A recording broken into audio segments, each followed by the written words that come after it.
Hello and welcome to the NFL Week 17 Top 10 Most Rigged Plays.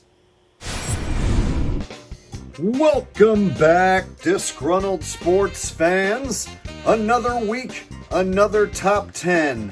It's a brand new year, but it's the same phony football league. Let's break down these fake phony plays, shall we?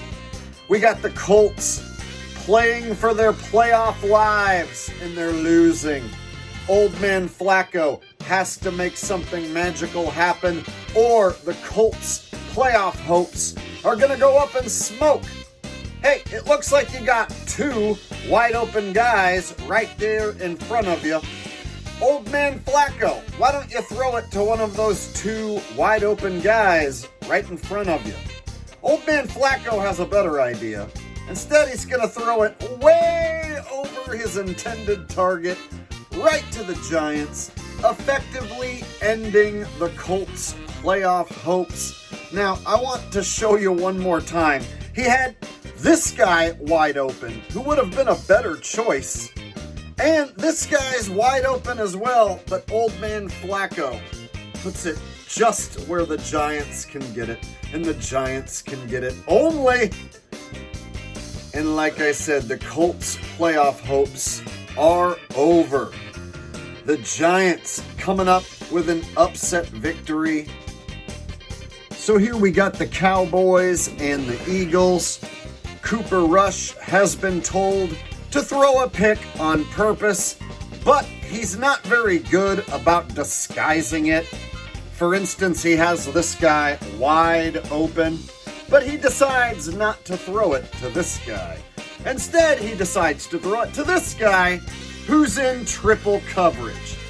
Yeah, you're not disguising these purposely thrown picks very well, Cooper. So, of course, this ball is way overthrown right to the Eagles and gets picked off. Now watch the Cowboys receiver put zero effort into making a tackle attempt. He's totally not trying to get to the guy at all. Look at him back there just trotting. And as terrible as this interception was, it's not even the worst interception he would throw in this game. If you thought that last interception was bad, this one is even worse.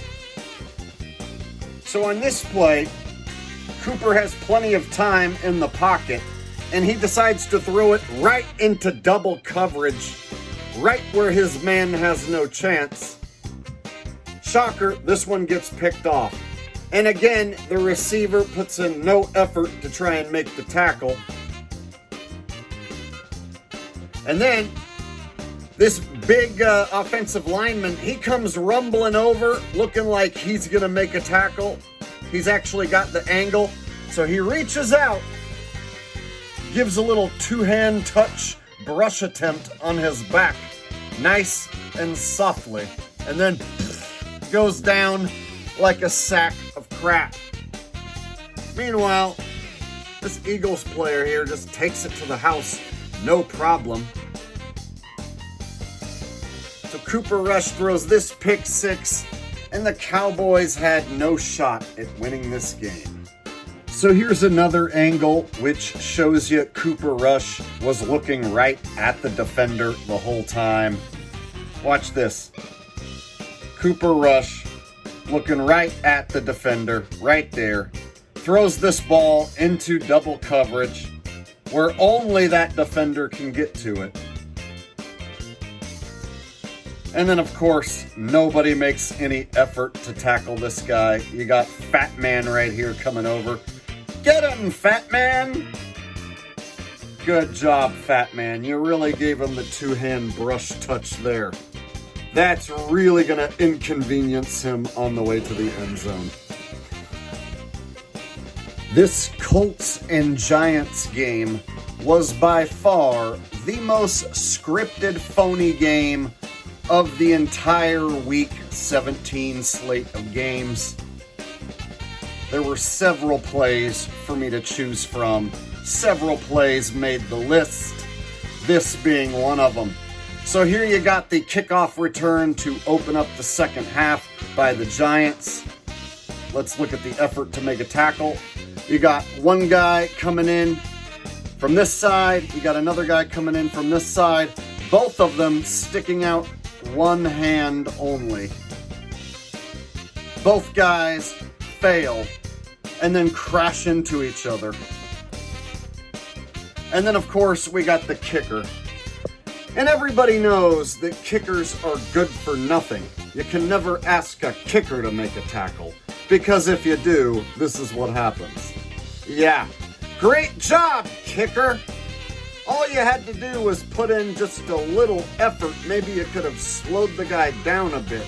But kickers have no business doing anything other than kicking, right? So he gives up immediately. And this guy takes it to the house. And the Giants get to start the second half with this kickoff return, cupcake touchdown. They win this game and rip the playoff hopes away from the hapless Colts. So here we go again. Giants and Colts. Like I told you, this was the most scripted game of the week. Not even close. Here you got Malik, won't you be my neighbors? He made a ton of plays in this game, like this one right here. Catches this little ball, right? Now you got two Colts defenders. They should be able to wrap him up and stop this play in its tracks, right? For only a short gain. Wrong. Malik, won't you be my neighbors? Just rips right through there. Look at this guy right here, dude. Why are you even standing like that? Like you're looking the wrong direction. You're telling me between you and your teammate, you couldn't team up and get that guy on the ground? Sure. Okay. Now watch this guy. He comes over like he's going to make a tackle attempt, waving his arms around, waves his arms around, starts leaning over. Nope. And then this guy and this guy back here, they conveniently bump into each other and wave their arms around. Look at them. Look at these two doofuses back here. What are you guys doing? So Neighbors takes this one all the way to the house. It's a cupcake touchdown for the G-Men. But wait, there's more. Here we go again. Same game, same guy. More phony, more rigoroni. Malik, won't you be my neighbors? Is the star of the show in this game. Catches this ball behind the line of scrimmage. Watch this first Colts guy come running up, stick his hand out, and touch nothing. Second Colts dude goes low for some sweet feet action.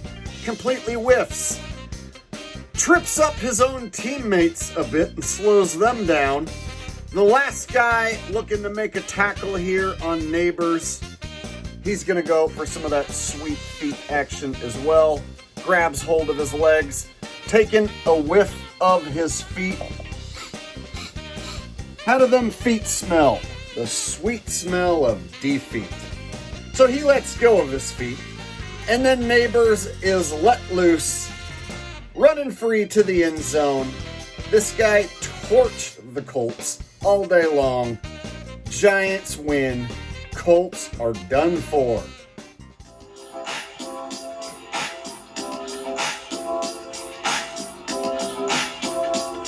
Well, I tried to tell you so, but I guess you didn't know. They've been messing with field goals, and there's magnets in the poles. You lied to me. All those field goals I thought were so real. You lied to me. Yes, you did. Yes, you did. You lied to me. All those field goals I thought were so real. You lied to me. Now I cry. Now I cry, cry, cry. Return of the doink. Return of the doink. Return of the doink. Another ball hits the pole. Return of the doink. Return of the doink. Return of the doink. Another ball hits the pole. And that brings us to the #1 most rigged play of the week. And yes, this week, the number one play is a doink. There were 4 doinks that I saw. That's a whole lot of doinkage.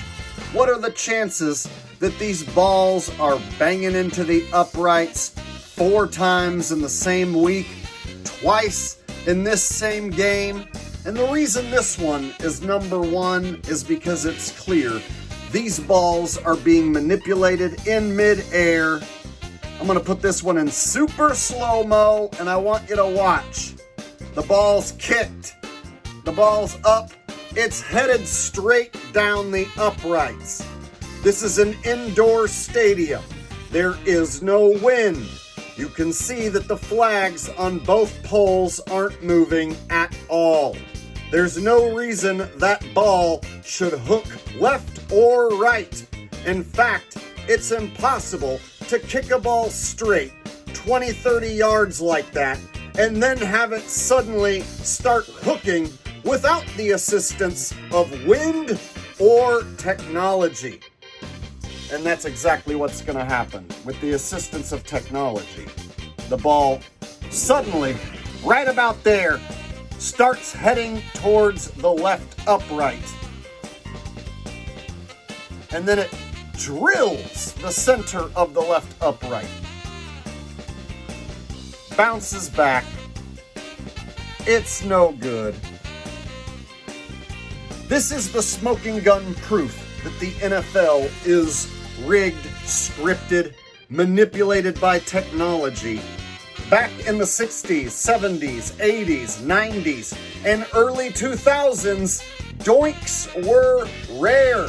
They happened maybe once in an entire season, maybe twice in a season. Now, you see 2-3 doinks every single week. Now, you got 4 doinks in this week, 2 in this same game. This one headed right down the center, and then suddenly something manipulates the ball in midair and sends it right to the goalpost.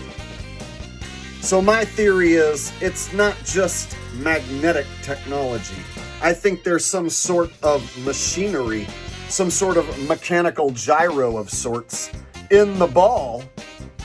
And I think with a mechanical gyro, some sort of actuator, rotating piston, what have you, you can get the ball to start spinning in midair, thus causing it to help hook it right or left.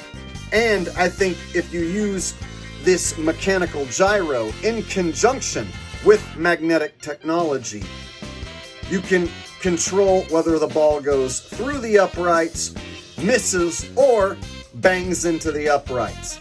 Now, I think the third piece to the puzzle is the cameras that they have positioned sometimes in between the goalposts and the cameras that you see hanging over the field.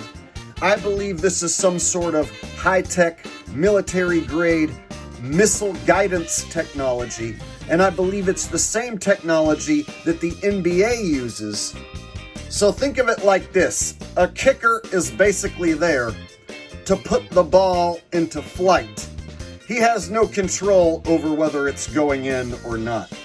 It's his job just to kick it, and then from there, somebody with a remote control takes over the control of this ball. And I can imagine somebody with like a video game type controller. It's probably got like a little joystick, maybe a few buttons. And imagine you take control of this ball and you can send it right into the uprights as desired. Nobody in the crowd suspects a thing. Like I said, this happened maybe once, twice in an entire season. Back in the 60s, 70s, 80s, 90s, and early 2000s. It was around 2010 or so that we started to see all these doinks. And ever since then, the doink frequency has been increasing. This is the smoking gun proof that the NFL is manipulating kicks and that the games are fake and phony, full of baloney. Please like, share, and subscribe, and I will see you in the next video. Peace.